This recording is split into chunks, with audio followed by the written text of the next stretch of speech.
Hey everyone, I am Becky, and welcome to Buzzing About Romance, a quick shot of romance. And joining me for this episode is Lindsay. Hi, Lindsay. Hi. Um, this is part 2 of our unhinged quick shots, I think. I love that. Did you say unhinged? Yes, yes. I love that. Quick shots unhinged. Quick shots unhinged with Becky and Lindsay.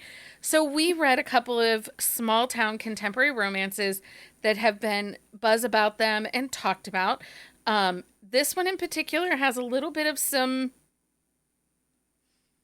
gossipy with it, I guess, or back history on this one. We'll talk about it. So on this episode of A Quick Shot of Romance, we are reviewing Here With Me by Brooke Montgomery. This is book 1 in the Sugarland Creek series. If you go looking at author Brooke Montgomery, you will think that this is her debut, this in a novella. This is not her debut. She has published under the name Brooke Cumberland. She is also one half of the former author duo Kennedy Fox.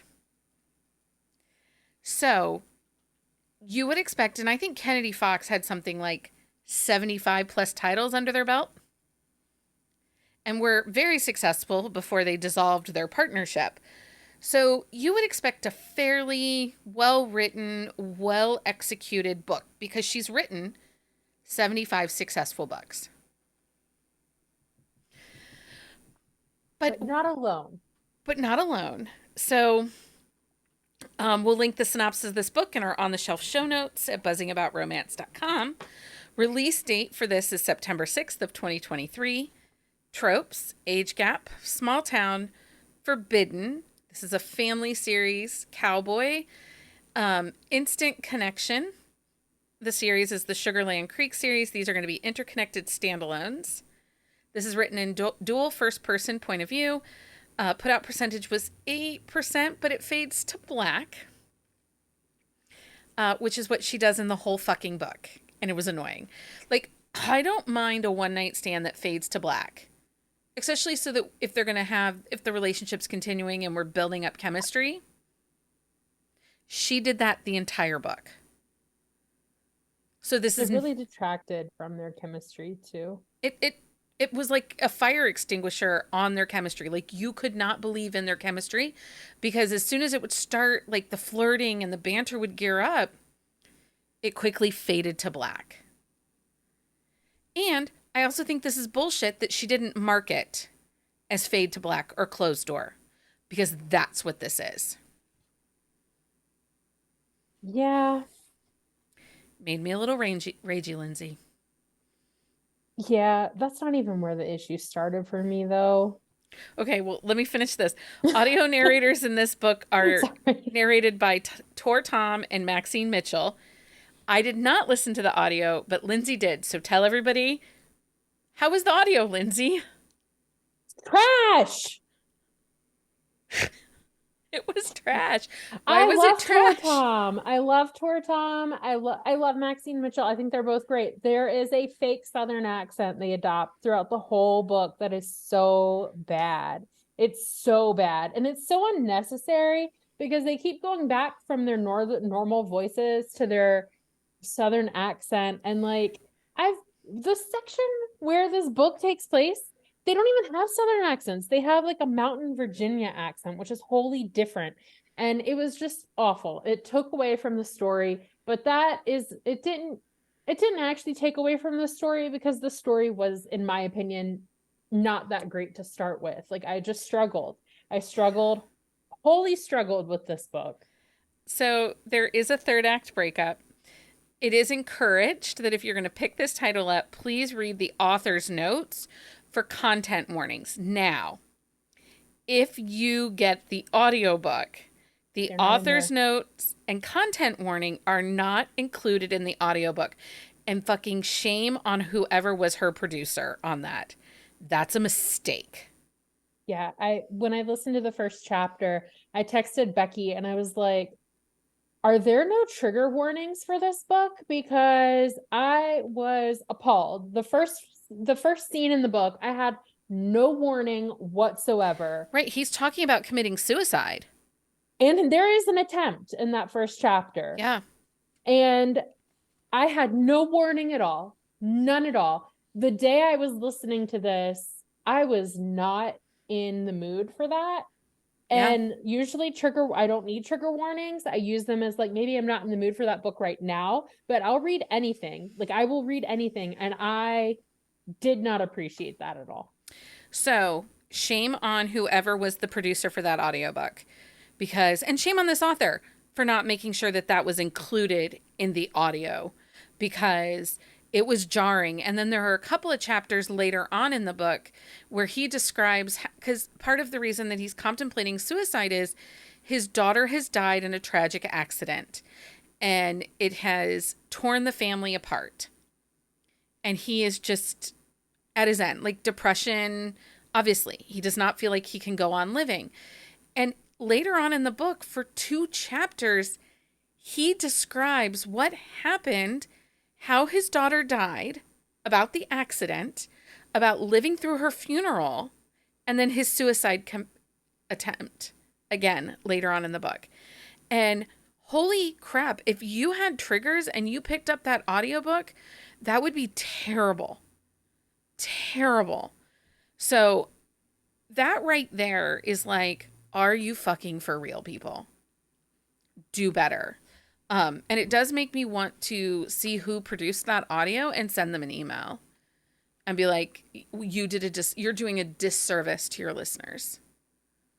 Yeah, because I just download and I press play and I listen to all the opening credits and then I listen to everything else. And if it is in there, I completely missed it. I think you would have noticed because she goes through like, it's really all kind of jumbled together. She talks about the family tree, about the retreat, because the Noah, our heroine, her family owns like a dude ranch resort and horse training facility in northeastern Tennessee. And I say northeastern Tennessee, which would be weird because that's where the Smoky Mountains and the national park are. But I assume there could be some families that still have land in that area that didn't get absorbed into the national park. Because I spent the first...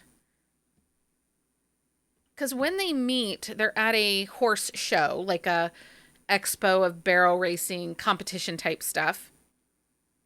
And I think that takes place in Virginia. But Yeah, they I thought never the book drive was... home. No. I thought the book took place in Virginia. And then there's all this mention in Tennessee. It's very unclear where they're located.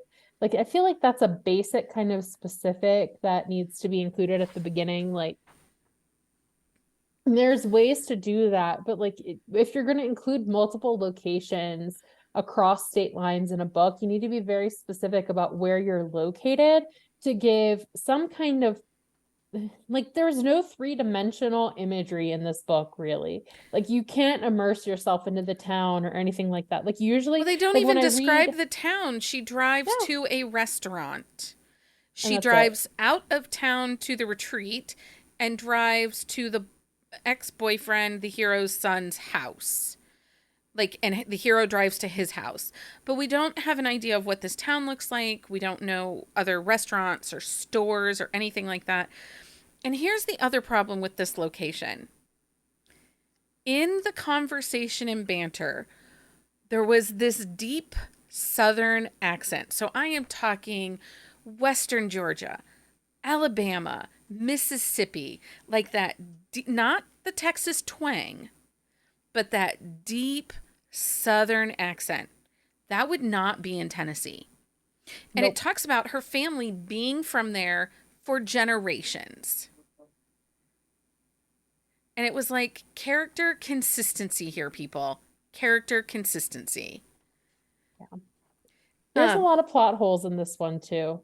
There's character consistency and plot holes. well, and then she tried to throw a spin of suspense in there. The suspense line was wholly unnecessary. It took away from so much potential. Like, there was so much opportunity to develop these characters. There was so much potential with them. And I felt like the suspense plot line detracted from that development entirely. The entire romantic suspense plot line felt it just was flat. And then it obviously, like, the obvious point of that suspenseful plot line was to pit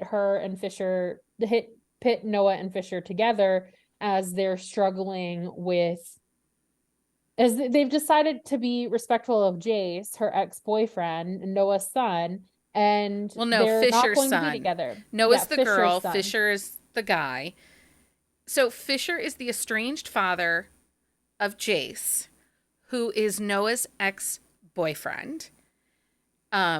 He's estranged from his son due to the loss of his daughter 15 years previous. And he has been hired by Noah's family to replace the retiring farrier, which I was kind of excited for this part a little bit because I felt like this is not something we see in small Mm-mm. town contemporary Western cowboy romances, right? We don't often see farriers, but they're a big part of that lifestyle. And Yeah. I was excited for that. But then some of the horse stuff got kind of weird. Now, I am not a horse girl. I'm not a horse girl. I don't even play a horse girl on TV. Um, but I do know a couple of things. And one of the things I know is horse trainers that train for barrel racing do not train for jumping. That is two very different kinds of technique and experience. Also, I didn't understand the trick piece.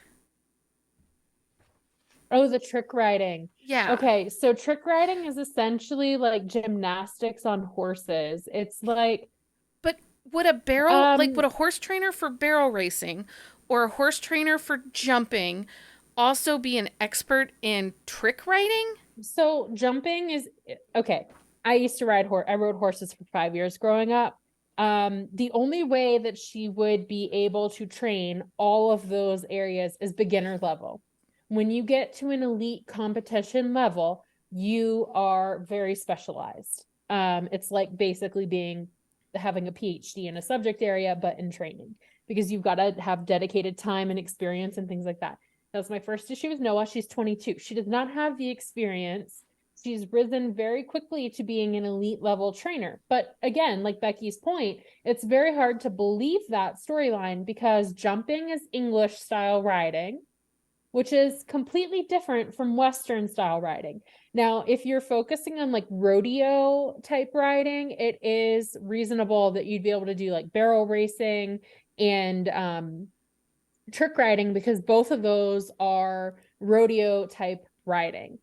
Trick riding is like when they're standing up on the horse's back and riding, or like they're like a lot of the tricks, they'll be like hanging off the horse. They'll do like flips from one side of the horse to the other when they're hanging off the saddle. So like it's a very different type of riding style, and it is extremely athletic and also extremely dangerous because the horses are usually like galloping. So it's like a show type style of riding that goes hand in hand with like the rodeo Okay. ride. But English is something But totally it different. all felt jumbled and it didn't make sense. It was like, hey, these are words that are associated with horses. Let's put them in the book. Because I want to talk about that real quick. I have two more points that I think we need to talk about with this book. First, there was so much repetition of character actions, dialogue, same conversations and stories told with side characters, multiple times was the background given. A lot of the repetition could have been cut out and actually develop the relationship, because that leads into how muted this chemistry was. We would get foreplay and spent half the book trying to get them past foreplay because she faded to black and we never saw the love. And I'm not saying I always need sex forward in the book, but these two had no chemistry. There was no emotion spent between the two of them. And I do wonder if we had seen some of the action, some of the care given when you're with your lover, if we would have seen that, would that have helped the chemistry? But she could have done all of that had she cut out all the repetitiveness. Yeah. Yeah, it was a very sloppy written plot. The horse stuff, I read a series as a kid that was like a kids series at the time called Heartland, where the female character in that series is like a Oh, very isn't that a similar to Netflix Noah. series now? It's I think so. I think they have like they filmed it in Canada and it's like got 16 seasons or whatever, but it's based on the bookstores series, which I read. Um and it seemed very similar to that in the concept where like the main character is a horse trainer and she specialized basically in like any type of horses. But then like as far as this story goes, like when you get like that was a really interesting element, like the horse trainer and the farrier. First plot issue, there is a moratorium of workplace romances at her parents' ranch. That's never addressed. That's never resolved. It isn't. I missed that. I Um, missed that was never resolved. Jesus. yeah, I was just like, okay, that's one of the factors that work against them. And then you've got the other factor of like her ex-boyfriend, who's currently her friend. Um, Well, yeah, who's and pissed that they're together, but there's never a conversation of like one of them explaining the Fisher has an accident and isn't up in the hospital, and all of a sudden Jace is like, I guess I can come to terms with it, but don't push me. And then that's it. well, he finds out while they're in the hospital.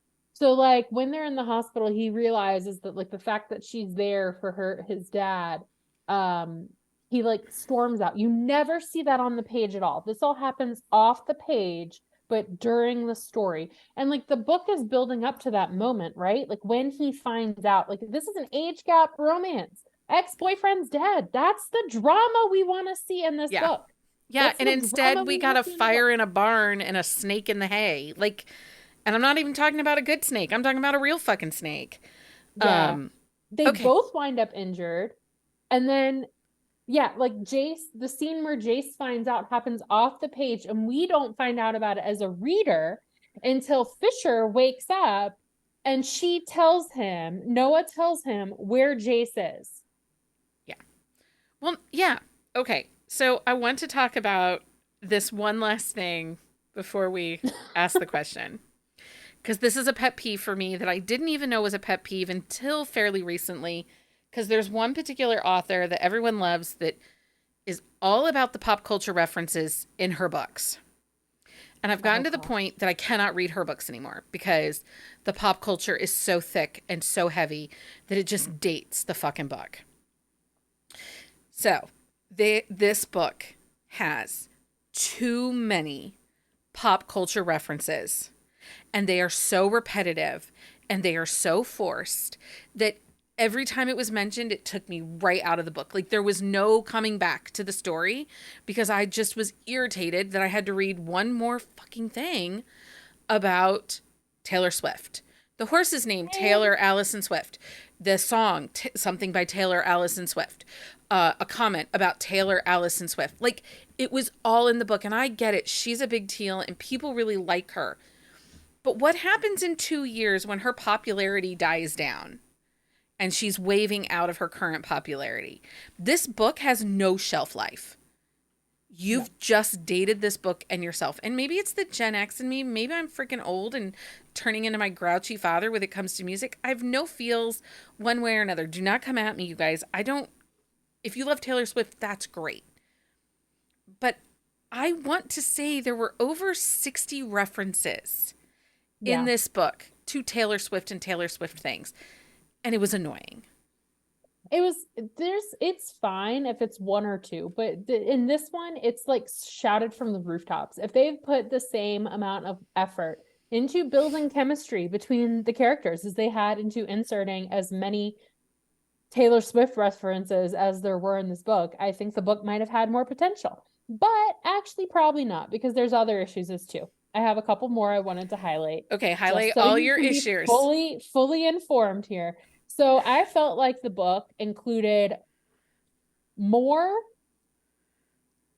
illusion and got me more interested in Trip and Magnolia's book, which is book 2, than in these characters. There is a line between leaving breadcrumbs and basically shipping the story. Like, that story was shipped so hard. I wish I'd read that book instead. Like, that is not how I should leave the book at all. Yeah, I wasn't. And I don't know. It felt if like you Fisher and had- Noah. Fisher and Noah were placeholders for the story she really wants to write, which felt like it's going to be book 2. It is going to be book 2. It's the next book, and she sets up for it in the epilogue. And I looked, and it is book 2. Shocking! I did not read the epilogue. Oh, well, you didn't miss much. You didn't need to. And then the second part I wanted to mention is, like, Fisher has a tragic past. Like, we get Fisher, the suicide scene to start the book, and then you find out that he went through a 2-year program to deal with his mental health and to become stable. And then he's been, like, if you're going through a 2-year program to be stable after a tragic loss like that, why did it take him 8 extra years to come to Sugarland Creek and actually try and do anything to rekindle a relationship with his son? Yeah. Like, I just had a really hard time buying that. Like, if you're okay after 2 years enough to be, I just had a really hard time. And there were buying situations he continued to put himself in that, if you've had 2 years of pretty intense inpatient therapy, wouldn't some warning bells be going off? Like, when his son demands that he have dinner, when Fisher and Noah have dinner with Jace, and he's like flirting with Noah and really pushing on himself onto Noah.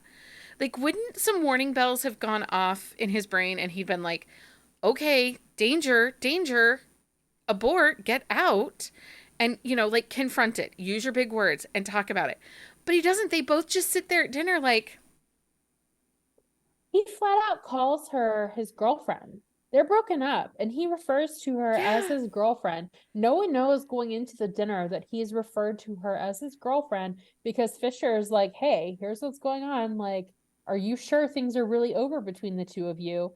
And I just had a hard time with that. And then there's a point where he's blatantly disrespectful to Noah.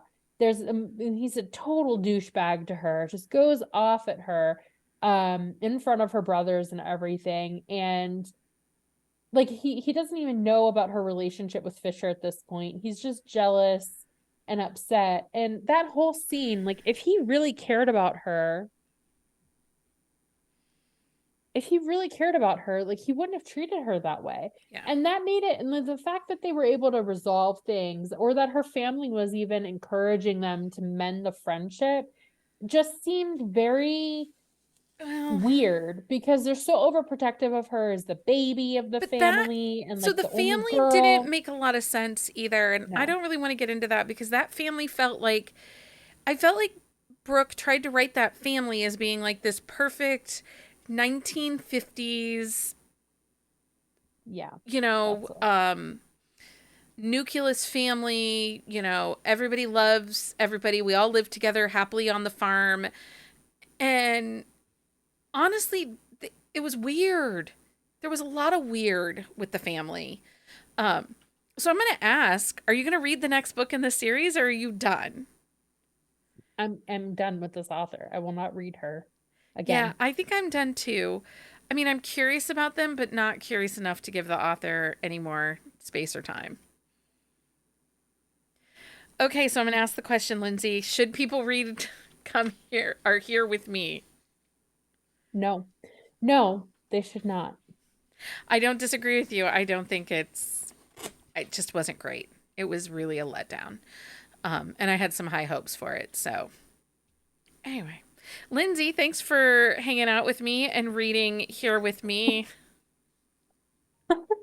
Thanks for actually chatting with me about our true feels. It's so fun. It is fun. More unhinged book reviews coming soon from Becky and Lindsay, I'm sure. Until next time, everyone, happy reading. Find us on Instagram at BuzzingAboutRomance or on Twitter at BuzzingRomance. If you like the podcast, please leave a review. If you'd like to support us directly, join the Bookcase and Coffee Patreon and receive exclusive content only available to Patreon members. Check out bookcaseandcoffee.com for our on-the-shelf show notes.